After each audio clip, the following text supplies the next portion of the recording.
Hola hermanos, ¿cómo están ustedes? Uno de los versículos más cortos de la Escritura, y probablemente el que más tengamos en la memoria, es cuando Pablo les escribe a los tesalonicenses y les dice, oren sin cesar, en 1 Tesalonicenses 5:17. Hace muchos años, cuando estaba terminando una clase de escuela dominical, una de mis primeras clases como maestro de escuela dominical, un grupo de adolescentes se me acercó y me preguntó acerca de este versículo. Y me dijeron, el apóstol Pablo nos enseña que debemos orar sin cesar, pero todos nosotros tenemos otras cosas para hacer, tenemos que estudiar, tenemos otras cosas en la vida. ¿Cómo podemos hacer para obedecer la palabra de Dios y respetar lo que Pablo nos dice acá en 1 Tesalonicenses? Dejé la respuesta para la reunión siguiente, porque a decir verdad, en ese momento yo tenía la misma pregunta y de esa manera podía investigar un poco más. Evidentemente, por más que nuestra actitud para obedecer la palabra de Dios sea genuina, es imposible no hacer otra cosa en la vida que simplemente orar sin cesar, ¿no es cierto? ¿Era eso lo que Pablo nos quiere enseñar? ¿Qué hay detrás del mandamiento de Pablo?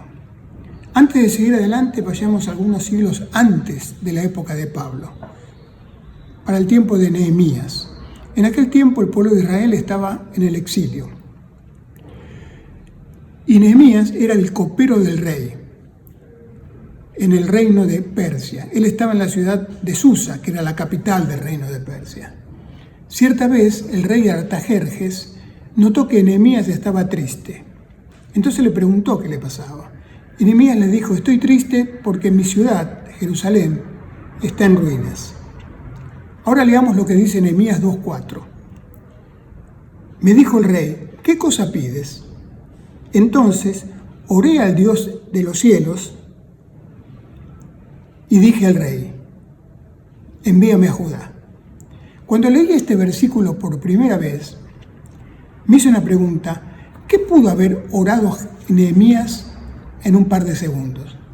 Es claro que no tuvo tiempo de arrodillarse y llevar adelante una oración larga y detallada. Tenía que responderle al rey en ese momento. Si bien la Biblia no lo dice, yo creo que lo que pudo haber logrado Nehemías simplemente es, Señor, ayúdame, o Señor, dame palabras, o algo por el estilo, algo bien corto y preciso. Y Dios respondió a su oración. ¿Cómo se relaciona esto con la exhortación de Pablo? Primero vale la pena comentar que en todos los idiomas hay un recurso que se llama exageración retórica. Lo usan todos los idiomas y nosotros también.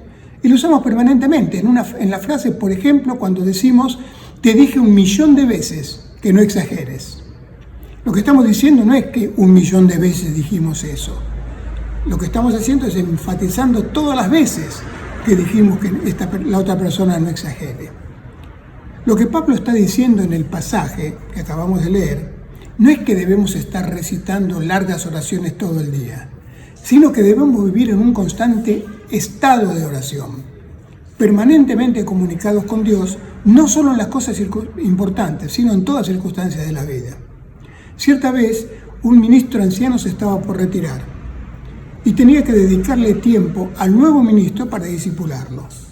Entonces se reunían periódicamente y durante todo el día hablaban de diferentes temas del ministerio. Cierta vez decidieron hacer un retiro espiritual de un fin de semana. Al terminar el primer día, el ministro joven pidió orar el primero e hizo una oración larga y detallada.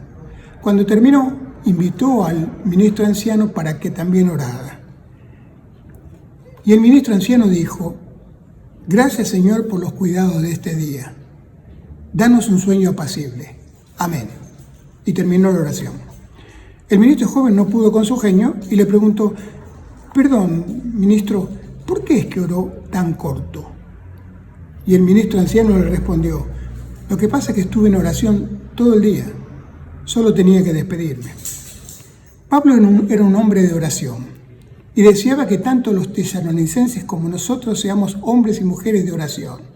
Y también instaba a los cristianos a que orasen por él. Para Pablo la oración era fundamental en la vida del creyente. Por eso nos dice en diferentes lugares, no dejen de orar, en cada circunstancia, para cada necesidad. No se olviden de agradecer. Oren por mí, oren por sus hermanos, intercedan por ellos, etc. Cuando estamos enfermos y tenemos tos, no estamos tosiendo todo el tiempo, pero siempre tenemos esa sensación de tos en el pecho y en la garganta. Y sabemos que en cualquier momento podemos comenzar a toser. Con la oración pasa algo similar. No es que estemos siempre orando, pero siempre debemos tener esa sensación de oración, si se me permite el término. Es vivir en un constante estado de comunicación con Dios. Es estar aferrados a la mano de Dios en cada circunstancia de nuestra vida. Entonces, cuando la situación lo requiera, podemos, como Nehemías, orar al Dios de los cielos con una corta oración de súplica y actuar acorde a la voluntad de Dios. Por supuesto que hay momentos de situaciones que se necesita una oración larga y detallada. Tenemos muchos ejemplos de eso en la Escritura. Estar en comunión continua con Dios puede ser una realidad de nuestra vida. Hablar y escuchar a Dios en nuestra mente, hablando en nuestra mente también. De esa manera, el orar sin cesar de Pablo nos exhorta a hacer que esto también sea una realidad diaria en nuestras vidas, para la gloria de Dios.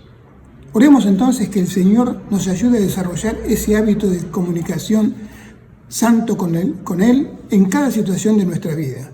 Agradecerle de cada bendición, interceder por nuestros hermanos, ni bien nos enteramos de las necesidades, y pedirle que nos ayude a compartir el Evangelio y solicitar su ayuda cuando lo necesitemos. Muchísimas gracias y que Dios los bendiga.